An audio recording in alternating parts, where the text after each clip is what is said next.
Olá, tudo bem? Continuamos nosso estudo, Salmo 23, versículo 5, que diz: Preparas uma mesa perante mim, na presença dos meus inimigos. E o nosso assunto hoje é vergonha. Nós vamos dar uma pausa na história de Davi, vamos lá para frente, vamos falar um pouco a respeito de Pedro.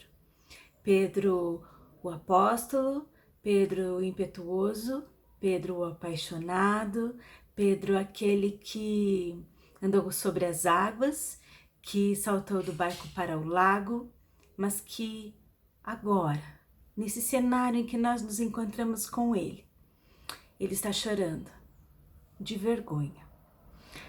Pedro havia dito para Jesus que estaria sempre com ele, que estava disposto a ser preso por amor a Jesus, que estava disposto a ser morto por amor a Jesus.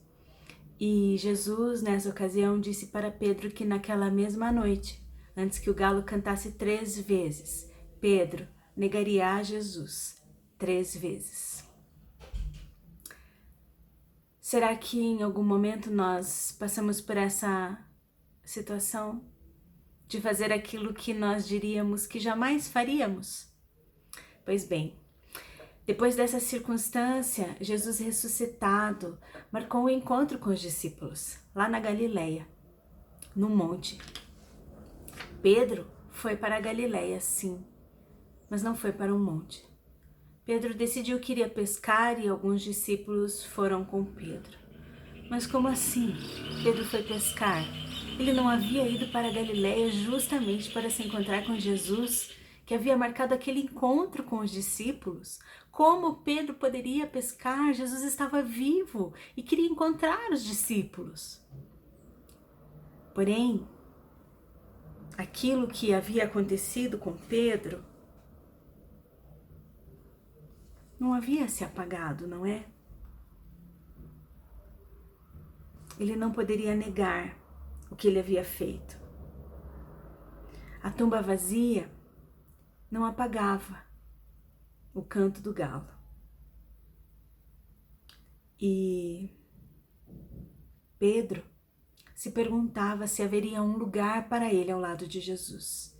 Pedro nunca mais havia pescado, porque 2 anos antes Pedro havia sido convidado para ser pescador de homens. Pedro havia pendurado as redes e nunca mais havia pescado. Como assim Pedro voltou a pescar? Já aconteceu alguma vez de você dizer que nunca mais faria? Que nunca mais seria infiel, que nunca mais mentiria, que nunca mais trairia, que nunca mais compartilharia uma fofoca, que nunca mais sonegaria, que nunca mais deixaria de recolher aquele imposto, que nunca mais participaria de negócios escusos, que nunca mais faria. Já aconteceu? E de repente você escorregou, e de repente você falhou, e quando viu, já estava fazendo de novo?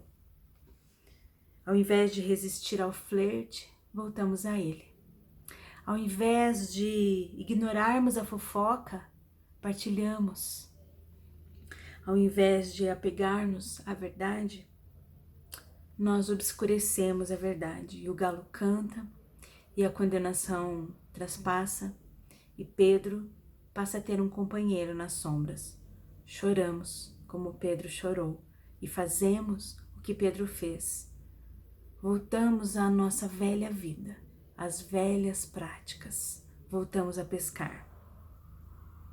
Retornamos a fazer aquilo que fazíamos antes de Jesus e fazemos o que vem naturalmente e não aquilo que vem espiritualmente.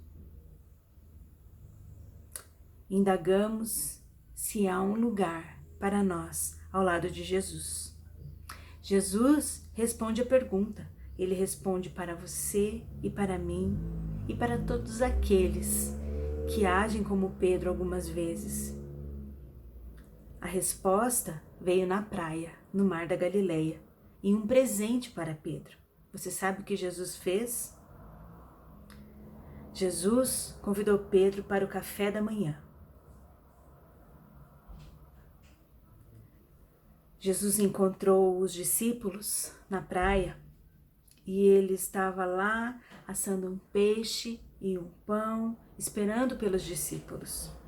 Ninguém poderia estar mais agradecido do que Pedro, porque naquele momento Jesus havia preparado uma mesa para Pedro diante do inimigo, diante de Satanás, e dizendo que Satanás não tinha poder sobre a vida de Pedro, que Pedro era bem-vindo e que aquilo que Pedro havia feito estava perdoado. Pedro não pediu que Jesus preparasse uma mesa perante ele na presença do inimigo, como Davi havia feito. Talvez Davi tivesse pedido isso porque ele, na qualidade de pastor de ovelhas, sabia o quanto ele cuidava de uma ovelha. Sabia que quando a pastagem acabava lá embaixo e ele tinha que subir a montanha com a ovelha, ele ia cuidando do caminho. Ele ia cuidando para não permitir que a ovelha comesse uma planta venenosa, para não permitir que as víboras que se escondiam nos buracos picassem o focinho da ovelha. O pastor, Davi, enquanto pastor, derramava óleo nesses buracos onde as víboras se escondiam, para que elas não conseguissem sair do buraco, para que elas se escorregassem ao sair do buraco. Mas se ainda assim a ovelha saísse e picasse o focinho da ovelha, Davi, enquanto pastor, também derramava óleo no focinho da ovelha, para que quando a serpente fosse picar, a víbora fosse picar, ela escorregasse e não conseguisse picar a ovelha.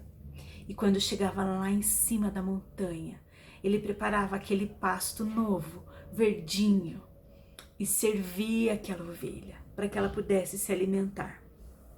E então, provavelmente, lá de cima da montanha, Davi pediu a Deus que preparasse uma mesa perante ele, na presença dos seus inimigos, porque ele sabia o que ele preparava para as ovelhas.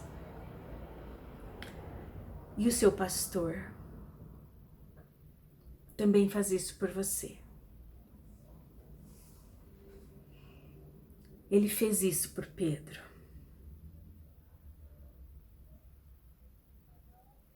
É assim que o Senhor nos ama. E hoje o seu pastor está dizendo: não importa o que você tenha feito, há um lugar para mim na sua mesa. Se você tem ainda alguma dúvida, o que Jesus tem a dizer a você é: este é o meu sangue, bebei dele todos. O sangue da nova aliança é derramado por muitos para a remissão de pecados. Bebei dele todos. Aquele que se sente indigno, beba-o. Aquele que se sente envergonhado, beba-o. Aquele que se sente embaraçado, beba-o. Tome o seu lugar à mesa, ao lado de Jesus.